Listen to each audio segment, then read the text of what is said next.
መልእክት ለማስተላለፍ ቀርብ ያለው እኔ ምልኬሳ ሚደጋ ነኝ። እስከ መጨረሻ ተከታተሉኝ ግብዣዬ ነው። እንግዲህ ሰሞኑን ምንሰማው በጣም አስደንጋጭ የሆኑ ዜናዎች አሉ። በተለይ የመዳበሪያ ኢትዮጵያ እንግዲህ በግብርና የምትተዳደር ሀገር ነች። የመዳበሪያ ተጠቃሚ ነች። ነገር ግን በጅቡቲ ወደብ ላይ ድንጋይ ሆኖ የቀረው በጣም የሚያሳዝን የመዳበሪያ ክምችት አይተናል፣ ሰምተናል። እሱ ላይ ነው እንግዲህ አንዳንድ ነጥቦችን ለማስተላለፍ የቀረብኩት። በጅቡቲ ወደብ ከቻይና ተገዝቶ የቀረበው በተለይ የዩሪያ መዳበሪያ በጣም የሚያሳዝን ወደ 153 ሺህ የሚሆን ሜትሪክ ቶን ማለት ነው። ይሄ ሜትሪክ ቶን 153 ሺህ ሜትሪክ ቶን ወደ ኩንታል ሲቀየር ወደ 153 ሚሊዮን ኩንታል የሚሆን መዳበሪያ ወደ ድንጋይ ተቀይሮ ተገኝተዋል ጅቡቲ ወደብ ላይ። እንግዲህ ይሄ የሚያሳዝን ነው። አንዳንድ እዛ ኤሪያ ላይ ሙያተኛ የሆኑ ሰዎች እንደሚሉት ከ2.5 ቢሊዮን ዶላር በላይ በዚህ የተገዛ መዳበሪያ እንደሆነ ከዛ በላይ ነው የፈጀበት። እንግዲህ በዚህ ሰዓት ይሄ ነገር በ2.5 ቢሊዮን ተገዝቶ በዶላር ነው፣ በኢትዮጵያ ብር አይደለም፣ ተገዝቶ ለኢትዮጵያ አርሶ አደሮች የሚከፋፈል የሚሸጥ፣ አንዳንዴ ደግሞ በግድ ነው ባይዘው የሚሸጡት። አርሶ አደሩ ካልገዛ ይታሰራል። እና ይሄንን በደንብ ነው ያውቃለሁ። በመንግስት ውስጥ በነበርኩበት ጊዜ ይሄንን መዳበሪያ እንዲህ አይነት መዳበሪያ ሲያመጡ ለአርሶ አደሩ ሲያከፋፍሉ በግድ ነው። አርሶ አደሩ የግድ መቀበል አለበት፣ መግዛት አለበት። እና መዳበሪያው ምን እንደሆነ የማይታወቅ እንደዚህ ለስንት ዘመናት ይህንን ነው እንግዲህ ዛሬ ላይ በአደባባይ በይፋ የወጣው። በአደባባይ ያየነው ነገር በጣም አስደንጋጭ። የኢትዮጵያ አርሶ አደሮች ድንጋይን ሲገዙ ነበር ማለት ነው። እና አሁን በምስጢር ተይዞ የቆየው አሁን ለምን ሁሉም ሰው ትግል ውስጥ ገብቷል፣ ተጋለጠው። የመጀመሪያ ጊዜ ይህንን የመዳበሪያ ዝርፊያውን ያጋለጠው ጃዋር መሐመድ ነው። ከዛ በኋላ ብዙ ሰዎች እየዘገቡ ነው። እና ምንድነው ይሄ ነገር የምለውን በደንብ ማውራት ያስፈልጋል። ስለዚህ እኔ ትንሽ ስለ መዳበሪያው ሁኔታውን ካወራ በኋላ ተጠያቂነት ይኖራል ወይ፣ ተጠያቂነት ይመጣል ወይ የምለውን ጥያቄ መገምገም ያስፈልጋል። ከዛ ቀጥሎ ደግሞ እንደው የኢትዮጵያ አርሶ አደር ህይወት ምንድን ነው የሚሆነው የምለውን መጨረሻ ላይ መደምደሚያ ነገር አደርጋለሁ። እንግዲህ ይሄ መዳበሪያ በብዛት በመንግስት ነው የሚገዛው። ማን ነው የሚገዛው የምለውን ጥያቄ አንድ የኢትዮጵያ የግብርና ስራዎች ኮርፖሬሽን የሚባል ተቋም አለ። የኢትዮጵያ የግብርና ስራዎች ኮርፖሬሽን ተቋም እሱ ነው። ይሄ የንግድ ድርጅት ነው፣ የመንግስት የንግድ ድርጅት ነው። ግዢዎችን ያካሂዳል። በተለይ የግብርና ዘርፍ አካባቢ የሚገዙ ከውጭ ሀገርም ከሀገር ውስጥም ግዢዎችን ይፈጽማል። ከዛ ትርፍ ያገኛል። ያ ትርፍ ደግሞ የመንግስት ነው። በቀጥታ ለመንግስት ገቢ የሚሆን ድሮ የልማት ድርጅት ተብሎ ተበታትኖ የነበረው አሁን ሰብሰብ አድርጎ አንድ ቦታ ለምሳሌ ማዳበሪያን ይገዛል፣ የግብርና ግብአቶችን ትራክተርን ይገዛል፣ ኮምባይነሮችን ይገዛል። ገዝቶ ወደ ሀገር ውስጥ አምጥቶ ያከፋፍላል፣ ይሸጣል። በነፃ አይደለም፣ ይሸጣል። ይሄ ድርጅት ይሄ ምርጥ ዘሮችን ከሀገር ውስጥም ከውጭ ሀገርም ገዝቶ ያቀርባል፣ ይሸጣል። አርሶ አደሩ ነው የሚገዛ። እንግዲህ አሁን ይሄ የሌሎቹ ግብአቶች ኤሪያ ላይ ማንም ሰው የሚያውቅ ነገር የለም፣ አናውቅም። ትራክተሮቹ ይገዛሉ። አሁን ኦሮሚያ አካባቢ ትራክተሮች የሚገዙ 2 ሰዎች ናቸው በግል ግን ደግሞ የሚባለው መንግስት ነው የሚገዛ ይባላል። እሱም ሌላ ጊዜ ማውራት እንችላለን። በተለይ ወደ አርሲ አካባቢ ሽመልስ አብዲሳ የሚያሳየው የትራክተርና ኮምባይነሮች 2 ሰው በዋናነት ደግሞ የአብይ የሽመልስ አብዲሳ ጓደኛ እና ሚንዜ የሆነው ነው ገዝቶ ተጠቃሚ የሚሆነው። ዲቴሉን እናወራለን።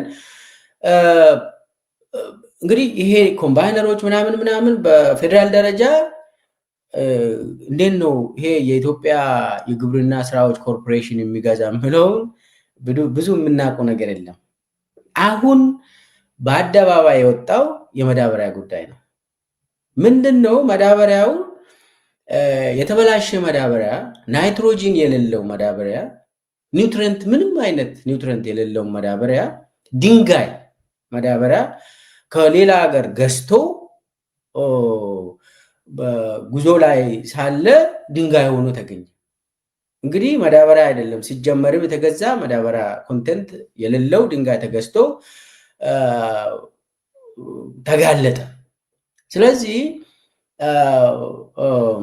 ይሄ ወደ 153 ሚሊዮን ኩንታል የሚሆን ዩሪያ ድንጋይ ሆኖ ሲገኝ አርሶ አደሩ ድንጋይን በግድ ሲገዛ ነበር ማለት ነው። ስለዚህ ይሄንን አርሶ አደሩ ማወቅ አስፈላጊ ነው። ምንድን ነው እየገዛ ያለው? ይሄ መንግስት ለአርሶ አደሩ ምን እየሸጠ ነው ምለውን ነገር በደንብ ማውራት ያስፈልጋል። አሁን ሰሞኑን እንግዲህ ተጠያቂነት ይመጣል ምናምን ምል የሆነ ወሬ አብይ የሚያሰራጨው ወሬ አለ። ተወሰኑ 6 ሰው 8 ሰው ታስረዋል ምናምን ይባላል። ማን ነው የታሰረው? አዎ ታስረዋል። ግን የታሰረው ግን ምንድነው? ታችኛው እርከን ላይ ያለው አብዛኛው ደግሞ ምንም የማያውቅ ሰው።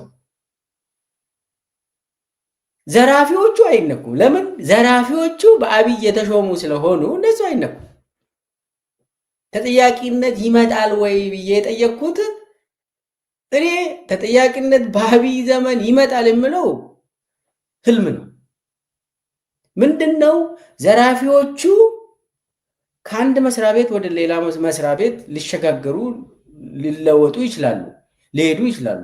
ነገር ግን ዋናው ሌባ ሆኖ የዘረፈው በቢሊየን ያዘረፈው ለፍርድ አይቀርብም። ይሄ ማለት አብይ ለፍርድ ቀርባል ወይ ብለህ ጥያቄ መጠየቅ ነው። አብይ ለፍርድ አይቀርብም። ከስልጣን ይባረራል፣ ከሀገር ይሸሻል እንጂ ልክ እንደ አሁኑ ማዳጋስካር ላይ የተከሰተው በህዝብ አመፅ ከስልጣኑ ይባረራል እንጂ የራሱን አመራር ለፍርድ ማቅረብ እሱ ዘበት ነው፣ አይሆንም። ለምን? ሲጀመርም አብይ የሚሰበስበው ሌባና በጣም ግራንድ ኮራፕሽን ውስጥ የነበሩና ይህንን ኮራፕሽን ያልሰረቀ ይባረራል። በአብይ ዘመን ያልሰረቀ ይከሰሳል፣ ይባረራል፣ ይታሰራል። የሰረቀ እንዳውም በቢሊየን የሰረቀ አይነካም። ለምን? ከአብይ ጋር ትስስር ያለው ቡድን ስለሚሆን። ከአብይ ጋር ትስስር ከሌለማ ምንም አትነካም። እና ይሄ ከባድ ወንጀል እንግዲህ በቢሊየን ይሄ ገንዘብ ይሄ አርሶ አደር የአንድ ጊዜ ብቻ አይደለም። ይሄ እንግዲህ አሁን በአደባባይ የወጣው አሁን ስለሆነ ነው አሁን የምናወራው። ስለዚህ ባለፉት 7 ዓመታት ምንድን ነው ሲካሄድ የነበረው? አንዳንድ ጊዜ አሁን አርሶ አደሩ ማዳበሪያውንም ተጠቅሜ ምንም ነገር አይበቅልም ይላል አርሶ አደሩ። ጠይቁት አርሶ አደሩ ምንድን ነው ሲባል አንዳንዴ ይሄ ማዳበሪያው እኮ ምንም አይደለም፣ ምንም አይጠቅምም እኮ ዝም ብሎ ነው። አርሶ አደሩ ቆይቷል ይህንን ማውራት ከጀመረ፣ አቤቱታ ማቅረብ ከጀመረ። በተለይ ምን አይነት ማዳበሪያ ነው? ማዳበሪያው እኮ ምንም አይጠቅምም፣ ስለዚህ ለምንድን ነው የምገዛው? አልገዛም ያለው አርሶ አደር፣ የታሰረ አርሶ አደር እኔ ምዕራብ ሸዋ ላይ ያውቀዋል።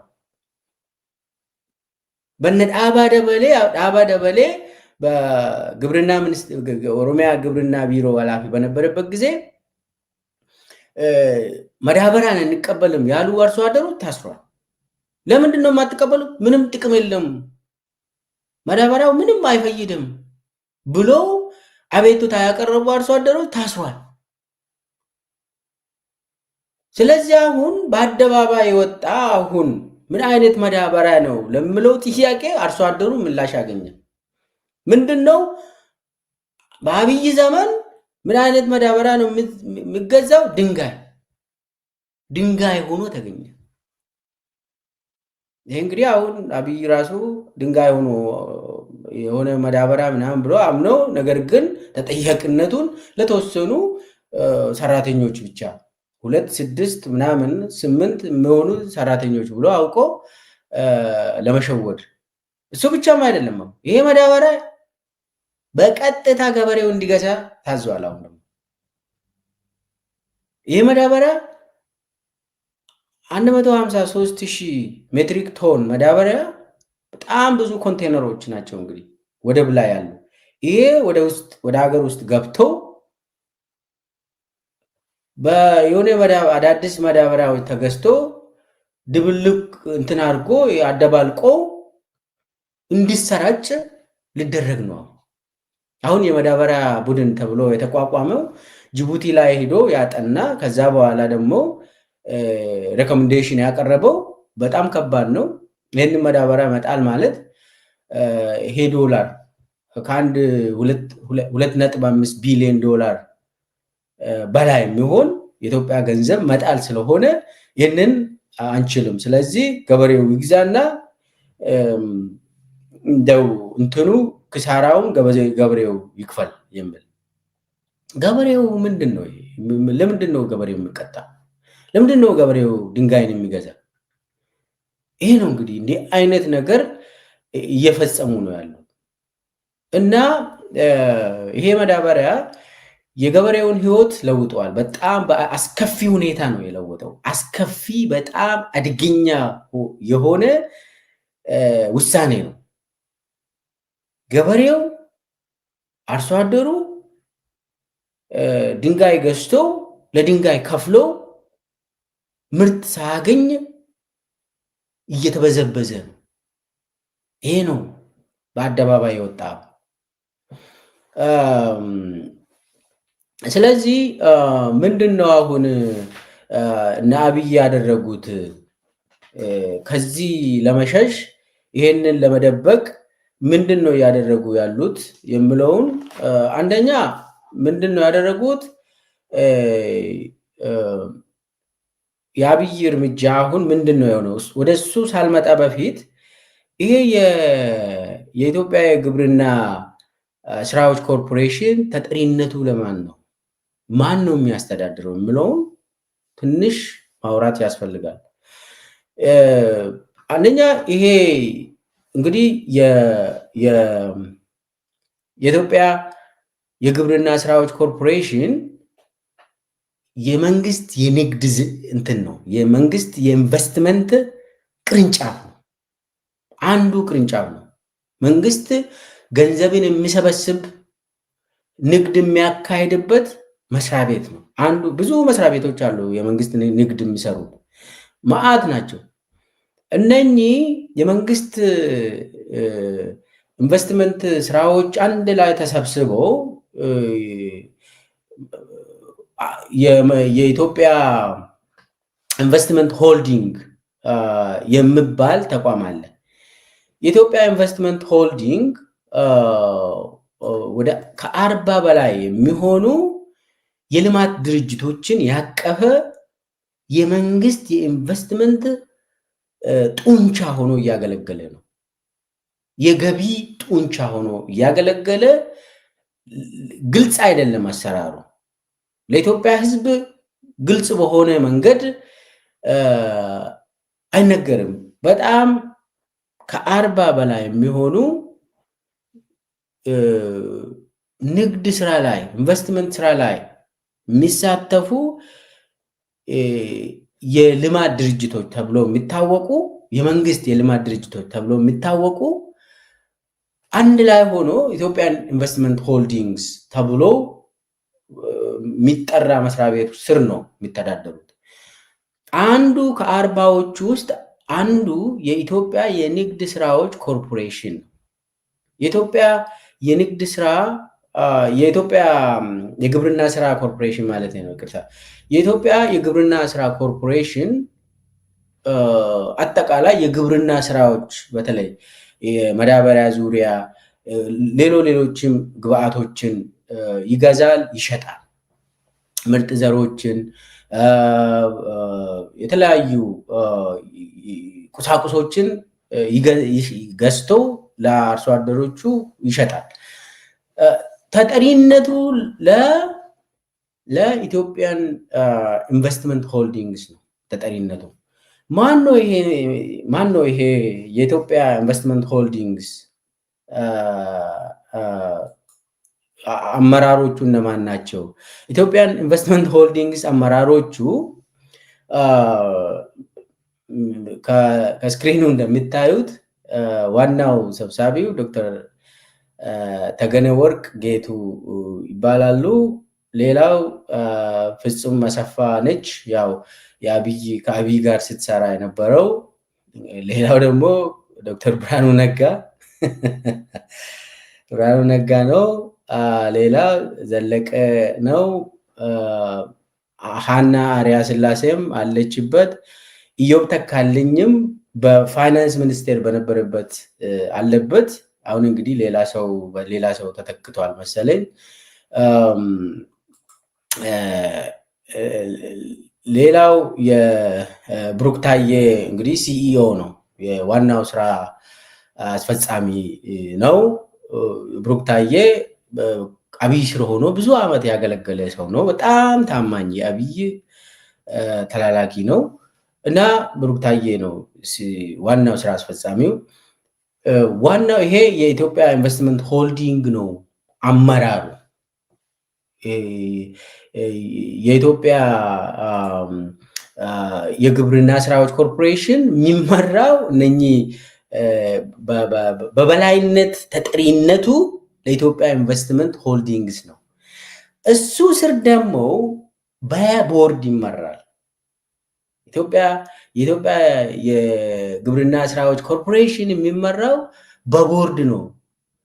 አጠቃላይ ቦርዱ ደግሞ ለኢትዮጵያ ኢንቨስትመንት ሆልዲንግስ ነው። በጣም የተወሳሰበ አመራር ደረጃ ነው ያለ እና አሁን ይሄ ከዚህም በፊት የነበረ የኢትዮጵያ የንግድ ስራዎች ኮርፖሬሽን የቦርድ አባላትና ሰብሳቢዎቹ አሁን ተቀይሯል። ሰሞኑ ነው የቀየረው አብይ። ለምን ዝርፊያው ተካሄደ ብሎ ከዛ አዳዲስ አመራሮችን መድቧል። ከመዳበሪያው ዝርፊያ በኋላ አብይ በቀጥታ የኢትዮጵያ የግብርና ስራዎች ኮርፖሬሽን የቦርድ አባላትና ሰብሳቢዎችን ለውጧል። ከዚህም በፊት የነበሩ የቦርድ ሰብሳቢና አባላት የነበሩት ግርማ አመንቴ የግብርና ሚኒስቴር የነበረው የቦርዱ ሰብሳቢ ነበር። ከዛ ቀጥሎ ደግሞ ዓለምፀሐይ ጳውሎስ የጠቅላይ ሚኒስቴር ጽህፈት ቤት ኃላፊና የካቢኔ ጉዳዮች ሚኒስቴር የቦርድ አባል ነበረች። ማሞ ምህረቱ የኢትዮጵያ ብሔራዊ ባንክ ገዢ የነበረው ቦርድ አባል ነበር። አቶ አቤ ሳኖ የኢትዮጵያ ንግድ ባንክ ፕሬዚዳንት አባል ነበር። ሁለት ሰዎች ደግሞ ከፋይናንስ ሚኒስቴር አባል ነበሩ። ሌሎች ደግሞ ሁለት ሰዎች ከኢትዮጵያ የግብርና ስራዎች ኮርፖሬሽን ሁለት ሰዎች ደግሞ የቦርድ አባል ነበሩ እና አጠቃላይ እነኛውን ሰሞኑን ተነስቷል። አብይ እነኚህ ሰዎችን አንስቶ ሌሎችን መድቧል። አሁን በአሁኑ ሰዓት የኢትዮጵያ የግብርና ስራዎች ኮርፖሬሽን የቦርድ ሰብሳቢ ዓለምፀሐይ ጳውሎስ ነች። ዓለምፀሐይ ጳውሎስ የጠቅላይ ሚኒስቴር ጽህፈት ቤት ኃላፊ እና የካቢኔ ጉዳዮች ሚኒስቴር ነች። አሁን ሰብሳቢ ሆነች። ከዚህም በፊት የቦርድ አባል ነበረች። እንግዲህ ቦርዱ ተጠያቂ የሚሆን ከሆነ ለዚህ ሁሉ ክሳራ የኢትዮጵያ የግብርና ስራዎች ኮርፖሬሽን ቦርድ ተጠያቂ ነው ከተባለ ዓለምፀሐይ ጳውሎስም ተጠያቂ ነች። በምንም ተአምር ከአባልነት በቀጥታ ቦርድ ሰብሳቢ ሆና አትመደብም። ነገር ግን አብይ የራሱን ሰው ከጠቅላይ ሚኒስቴር ጽህፈት ቤት ቦርድ ሰብሳቢ አድርጎ መድቧል። ይሄ ነው እንግዲህ ተጠያቂነት ማለት። አዲሱ አረጋ ደግሞ የቦርድ ምክትል ሰብሳቢ ሆኖ ብቅ ብሏል። እንግዲህ አዲሱ አረጋ የግብርና ሚኒስቴር ሆኖ ቅርብ ጊዜ ነው የተሾመው። ከሌቦች ውስጥ በጣም ታዋቂ ዘራፊ ነው። የእሱ ጉዳይ ዛሬ ብዙም አላወራም።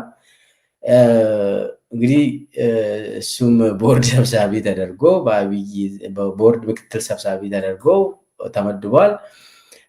ሌሎቹ እንግዲህ የብሔራዊ ባንክ አሁን ኢዮብ ተካልኝ ነው። ቀድሞ ማሞ ምህረቱ ነበር የቦርድ አባል የነበረው። አሁን ኢዮብ ተካልኝ ሆኗል። ሌላው ከፋይናንስ ሚኒስቴርም ተመሳሳይ ሰዎች ምንም ሳይቀየሩ መጥተዋል። አቤ ሳኖም የኢትዮጵያ ንግድ ባንክ ፕሬዚዳንት የቦርድ አባል ነው። ምንም አልተቀየረም።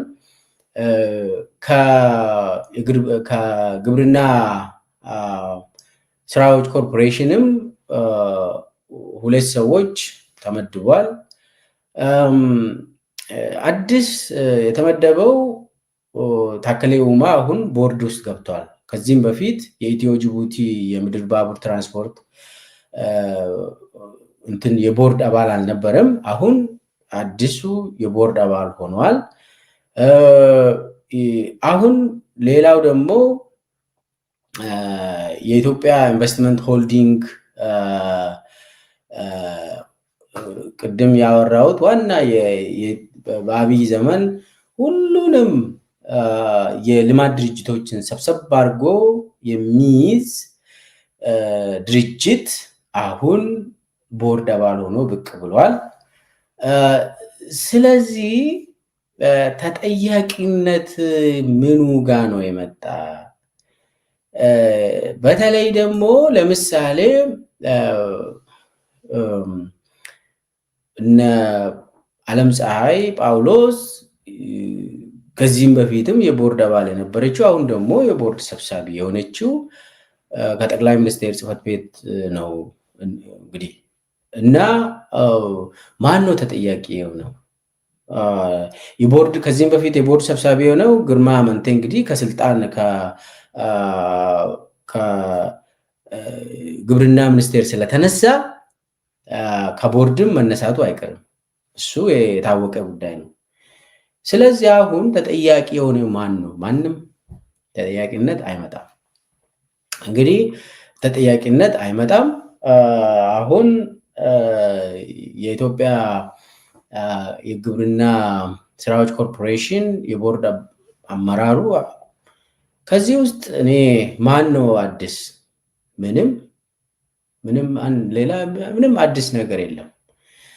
ምናልባት አዲሱ አረጋ ነው አዲስ ማለት እንደ አዲስ የመጣ እሱም አዲስ አይደለም። ስለዚህ ምንም ተጠያቂነት አይመጣም ማለት ነው። ምናልባት ይሄ የኢትዮጵያ የባህር ትራንስፖርት እና ሎጂስቲክስ ከዛም ሰዎች ተነስተዋል። ለምሳሌ በሪሶ አመሎን አንስቶ ሌላ የራሱን ተላላኪ ሰው አስቀምጠዋል አብይ። ምንም ለውጥ የሚመጣ ነገር የለም፣ አይመጣም። ስለዚህ አሁን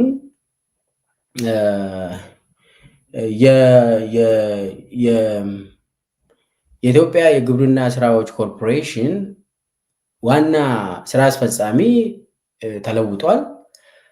ሌላ ሰው ተመድቧል። ምንም ያው ይሄ ሹምሽር ነው የሚሆነው። አብይ ሁልጊዜ ሹምሽር ያካሂዳል። ምንም አዲስ ነገር አይደለም።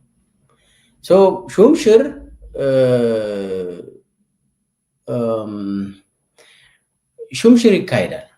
ወንጀልም ስራ ወንጀልም ባትሰራ በአብይ ዘመን በየወሩ በየአመቱ ወይ በየ6 ወሩ አንዳንድ ጊዜ ያካሂዳል አብይ።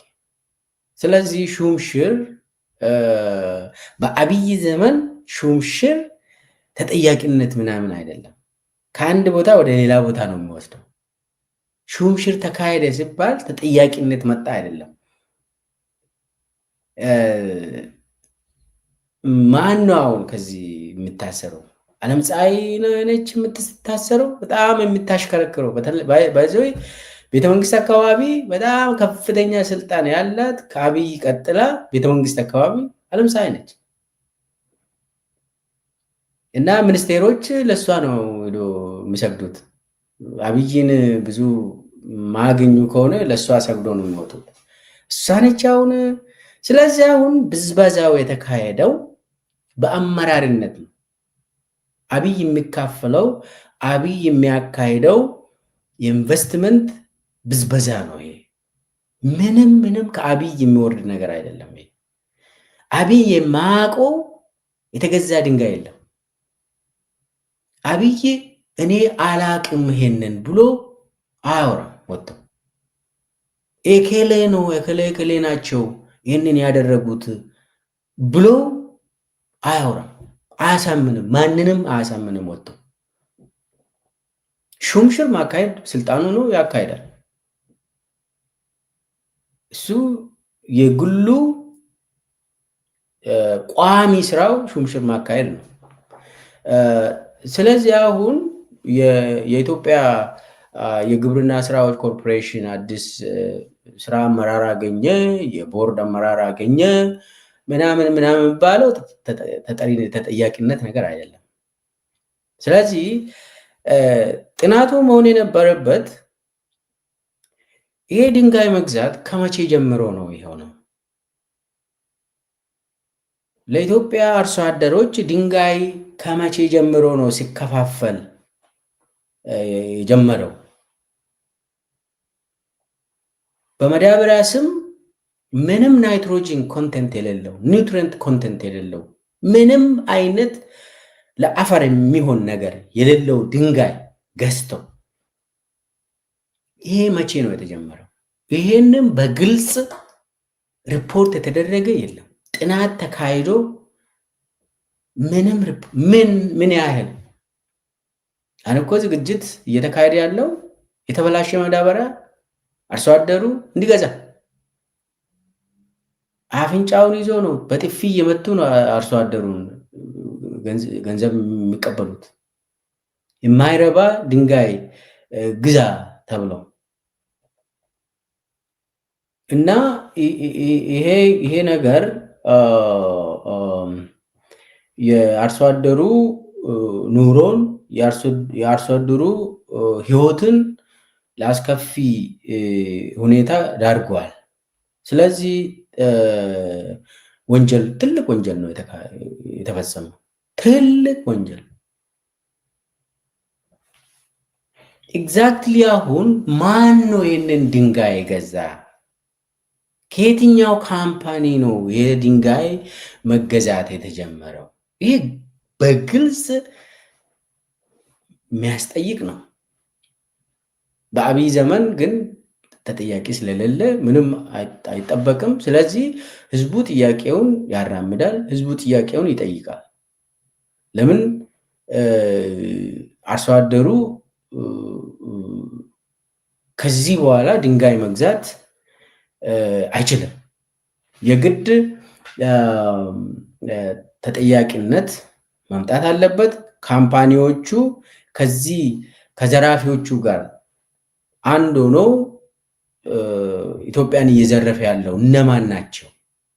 ይህንን ተጠንቶ በግልጽ ለኢትዮጵያ ህዝብ ግልጽ መሆን ነበረበት። አይሆንም። ይሄ ማን ነው የሚያደርገው? አሁን የኢትዮጵያ የግብርና ስራዎች ኮርፖሬሽን ቦርድ አባላት፣ ከላዩ ላይ ደግሞ ሌላ ቦርድ አለ። ከላዩ ላይ ሌላ ቦርድ አለ። እነ ብርሃኑ ነጋ ናቸው ይህንን የሚጠይቁት። እንግዲህ የኢትዮጵያ ኢንቨስትመንት ሆልዲንግስ ቦርድ አባላት የሆኑ ሰዎች ቀልድ ነው፣ ቀልድ እና በጣም የሚያሳዝን ስለሆነ ይሄ በጣም ከባድ ወንጀል ስለሆነ ዝም ብሎ ተራ ሰራተኛን 6 ሰራተኛ 8 ሰራተኛ አሰርኩ የሚባለው ተረት ተረት ከዚህ አስከፊ ወንጀል ነፃ የሚያደርግ አይመስለኝም። ከባድ ወንጀል ስለሆነ ይሄ አርሶ አደሩን በቀጥታ የሚያነቃንቅ ጉዳይ ነው። ይሄ ወንጀል ዝም ተብሎ የሚታለፍ ጉዳይ አይደለም። ለምን? የኢትዮጵያውያን ሕይወት በአርሶ አደሩ እጅ ስላለ ነው። አርሶ አደሩን በዚህ እየጎዳ እህል እንዳያመርት እያደረግክ ድሃ አርሶ አደሩን ስታደህይ የኢትዮጵያ ሕዝብን ነው የምታደህየው። በጣም አደገኛ ስትራቴጂ ነው። የቱ ጋ ነው አሁን ሙስና የሌለው? ሁሉም መስሪያ ቤት የሙስና መስሪያ ቤት ነው የሆነው በአብይ ዘመን። እና ድንጋይ ገዝቶ እንኳን ያከፋፍላል አብይ። እና ይሄ ሙስና ዘመን ሊያበቃ ይገባል። እና አሁን ሲገዙ ደግሞ በነገራችን ላይ አሁን ይህንን ግዢ ሲፈጽሙ ጨረታዎች ወጥተዋል ወይ ብለህ ብትጠይቅ የለም። በአብይ ዘመን ጨረታ የሚባልም የለም። ግልጽነት እኮ የለም። ግዢ ሲያካሄዱ በአብይ ዘመን ኮሚሽን እየወሰዱ ነው ከሆነ አካል ገዝቶ የሚያመጡት። ከጠመንጃ ጀምሮ ጠመንጃ ሲገዙ በተለይ ሰው ወደ ራሻ ሄዶ ኮሚሽን 40% 30% ወስዶ ገዝቶ ይምጣ ይባላል። ጠመንጃን እንኳን ማዳበሪያ እንደዚያው በሙስና ተገዝቶ የሚመጣ ድንጋይ ነው የሚገዛ። ለምን? በግልጽ በጨረታ የሚገዛ ነገር የለም ኢትዮጵያ ውስጥ በአሁኑ ዘመን። በኢህአዴግ ዘመን እንኳን አለ እኮ በተወሰነ ደረጃ አለ። በኢህአዴግ ዘመን በተወሰነ ደረጃ አለ፣ ጨረታ የሚባል አለ። በአብይ ዘመን ግን በስልክ ነው አብይ የሚወስነው። በስልክ እከሌ እከሌ ይህንን መሬት ውሰድ፣ እከሌ እከሌ ይህንን ይስራ፣ እከሌ እከሌ የእንትኑን እዛ አካባቢ እንጦጦ አካባቢ እከሌ ነው ብሎ በስልክ ይወስናል አብይ። ቴሌ ለእከሌ ይሸጥ፣ ቴሌ በስልክ ማዳበሪያ ከዚህ ተቋም ግዙ ብሎ ይወስናል። ጥናት ከተካሄደ በኋላ እኔ እርግጠኛ ነኝ ያ የውጭ ካምፓኒ ማዳበሪያን የሚያመርት የውጭ ካምፓኒ ድንጋይን አምርቶ ለኢትዮጵያ ያስረከበ ካምፓኒ በአብይ ትዕዛዝ ነው። እኔ እወራረዳለሁ። አብይ የማያውቀው ነገር አይሰራም ኢትዮጵያ ውስጥ። በተለይ በዚህ በቢሊየን የሚንቀሳቀስ ጉዳይ የለም። እንደዛ የሚባል የለም። በቀጥታ እያልኩ እኮ ነው። በቀጥታ ኢንዲሬክትሊ ወይ በእጅ አዙር እያልኩ አይደለም። እንዲህ አይነት ትልልቅ ግዢዎች አካባቢ አብይ በቀጥታ ይሳተፋል። በእጅ አዙር የሚባል ነገር የለም እንደዚህ አይነት ትልልቅ እንትን ውስጥ እና አሁን ዝም ብሎ አይ ትንሽ ሰዎችን አንስቼ ሌላ ሰውን አስቀምጫለሁ ይሄ ነው በቃ ተጠያቂነት መጥተዋል የሚባለው ነገር ውሸት ነው የሚሆነው። ዋናው አሁን ከዚህም በፊት የነበሩ የቦርዱ አባላት ወንጀል ሰርተዋል። ስለዚህ የሚታሰር ሰው ካለ ከቦርዱ አባላት ተጠሪነት እስከ ጠቅላይ ሚኒስቴር የሚሄድ ነው እና ዝም ብሎ አንድ ሰው አንስቶ አንድ ሰው ማስቀመጥ ከዚህ ነፃ የሚያደርግ አይመስለኝም። ይሄ በጣም ከባድ ወንጀል ነው። በጣም ከባድ ወንጀል። አርሶ አደሩ ጥያቄውን ይቀጥላል፣ መጠየቅ ይቀጥላል። የኢትዮጵያ ሕዝብም አንድ ላይ ሆኖ ጥያቄውን ይጠይቃል። ምንድን ነው የሆነው? ለምንድን ነው ድንጋይ የተገዛ? ማን ነው ያስገዛ? የት ነበር አብይ ብለው መጠየቅ ነው።